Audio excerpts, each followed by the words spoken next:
ನಿನ್ನ ವರ್ತನೆಯನ್ನು ಕಂಡಾಗ ಆಶ್ಚರ್ಯವಾಗುತ್ತಾ ಇದೆ.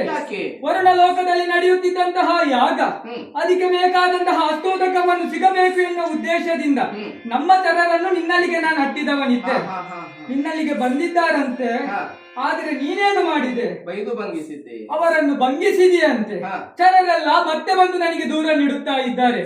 ಆಶ್ಚರ್ಯವನ್ನೇ ಕಾಣುತ್ತಾ ಇದ್ದೇನೆ. ಇದುವರೆಗೆ ಈ ರೀತಿಯಾದಂತಹ ವರ್ತನೆ ನಿನ್ನಿಂದ ನಾವು ಲಭ್ಯವಾದದಲ್ಲ.